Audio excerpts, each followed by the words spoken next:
Clinically driven commercialization, moving technologies to the point of need. My name is Dr. Vincent Gao from Genphotix. This presentation is part of Point of Care Technologies Research Network, sponsored by National Institute of Biomedical Imaging and Bioengineering. Researchers working on point-of-care technologies will face this dilemma at some point of their career path. They need to find a fine balance between research and commercialization. First, they need to understand the differences between research and commercialization.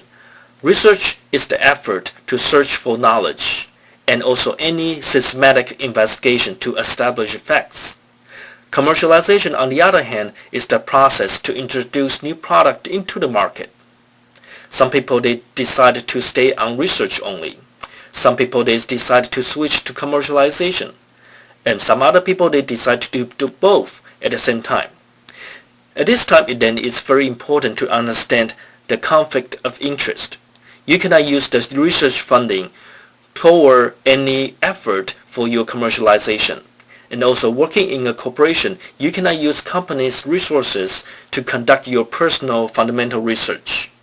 So, the end does not always justify the means, and you need to understand exactly what do you try to accomplish. Many people ask me, how do you start a company? First, I will ask them, why you want to start a company? Because you need to ask yourself several questions to understand exactly why you even consider commercialization. So usually I will ask them 5 questions. What, who, why, when, and where. First, what is the product you plan to commercialize? Is it just an idea or you already have a product in mind? Second, who is the best person to commercialize it? You might be the inventor, but you might not be the best person to bring it to the market. Third, why do you want to commercialize? You want to make sure you are doing it for all the right reasons. Then when? When is the best time to commercialize it? Is it too early? The technology is still immature. Or is it already too late? The market is already saturated. And the last but not least, where can you find money to commercialize? Money is not the most important thing, and money does not guarantee that you will be successful. But without money, it's guaranteed you won't be successful. Now let's look at the first question. What is the product? What do you have in mind? Is that just an idea, a component, or a complete product? That is very important because different product types dictates different strategies that you will need to use for commercialization. If you just have an idea, you will be better off to find a company to license the concept or to find an industrial sponsor research to further mature your technology. If you are developing components, you might want to find a strategic partners to further pursue the joint development. If you have the entire product plan thought out, then you are on the right track for commercialization. Next, you need to think about, is your product economically manufacturable? It is very important to make sure it is manufacturable. It might be okay for you to spend 3 to 5 years to fabricate one device for your PhD, but it is not okay to spend that much time to fabricate one product. In the early days, a lot of people use MEMS technologies to make channels, geometries for point-of-care research. But very few of them went to the market. Because MEMS technology is designed for IC industry, the silicon-based technology is not necessarily biocompatible, and also the manufacturing process might be labor-intensive for point-of-care device. Next, you need to ask yourself, are there any similar products on the market? Point-of-care research field is a very crowded area. Many people working on the biosensor development, many people working on the assay development. And some of them, they are using exactly or very close technology, such as PCR-based or optical detection. One example, Many people use PDMS material to fabricate their channel or features for the point-of-care clinical research. Because PDMS is very easy to make and also the cost is very low. Then you need to think, maybe the entry barrier is too low, so a lot of people they can do it. Maybe it's easily replaceable. Finally, you need to ask yourself, does the product address a sizable market? You need to think about what is the target market you are going after. Is it a growing market or is it a shrinking market?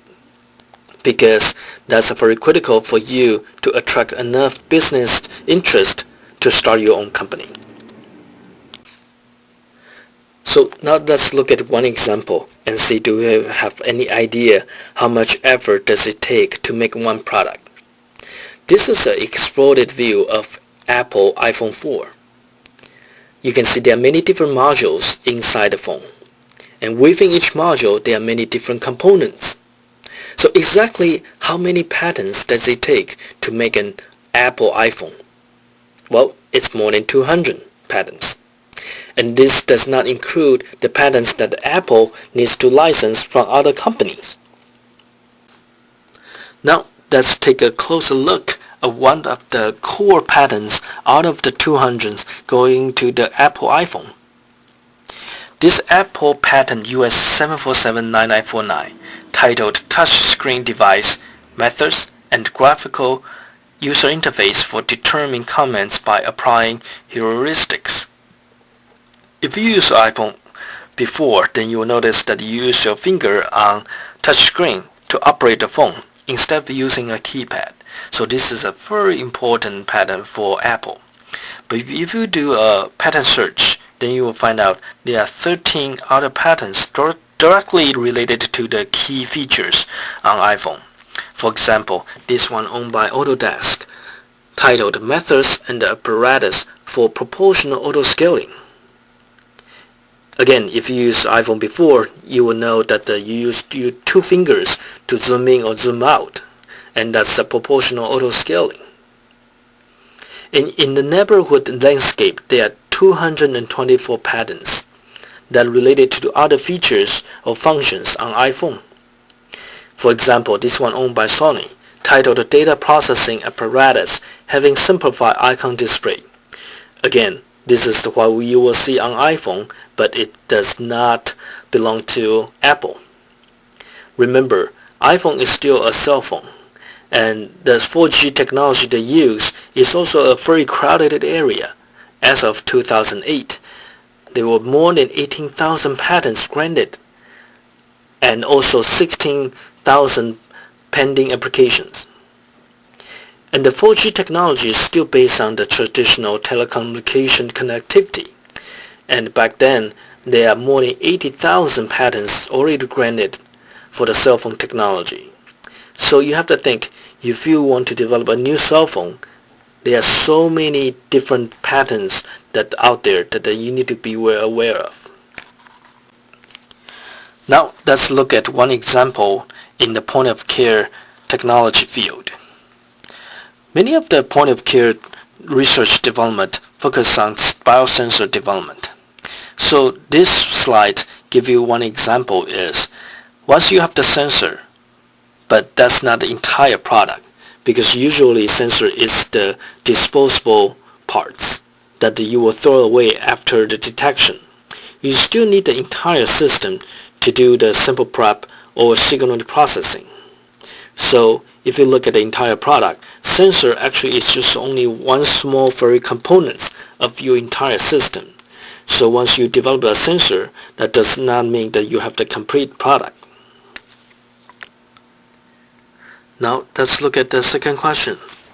Who should do it? Who should commercialize the technology? Entrepreneurship is not for everyone. A lot of people, they want to start a company because they have seen few successful stories. But they are not aware of the significant risk associated with the whole process. Because it's not just you, but also your family. Do you need a steady income to support your family? Can you and your family deal with the stressful lifestyle?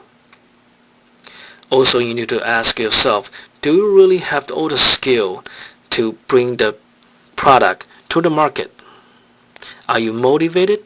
Do you have enough energy?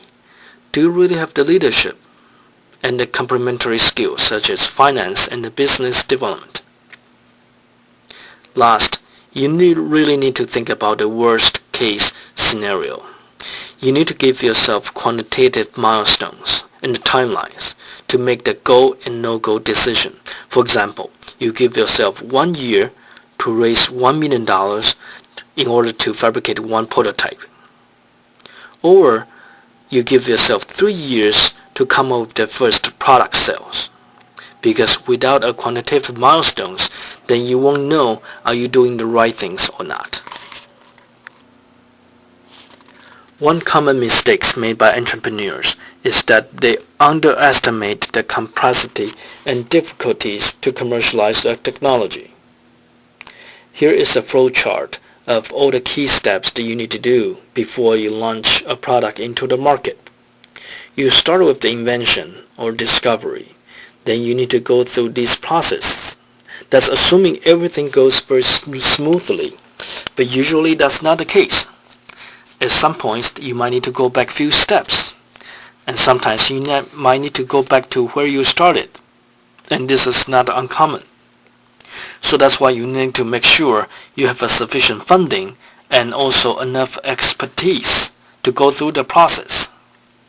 So very important to notice that is a world-class point-of-care technical expert is not necessarily qualified to pursue the business adventure. That is very important. Now let's go to the next question. Why do you want to do it? How did you get the idea in the first place? Many people, when they look at this slide, they only notice money falling from the sky. But what they didn't see is the fine print at the bottom. So let me read the fine print for you. Only a small fraction of inventions developed by independent inventors reach the market. Only 6.5%. And that's the low percentage that will reach the market. That doesn't mean that you will be successful and making a lot of money, because a lot of products, they didn't survive the market after a few years. So if you ask yourself, why do you want to do it? I hope it's not one of these most common wrong answers. A lot of people think they can get rich fast by starting a company. That is wrong. And if everyone is doing it, that doesn't mean that you need to do it. If you hate your job, maybe it's not because of your job. Maybe you are just not ready to work. If you think your work hours will be flexible if you start your company, then you are very wrong.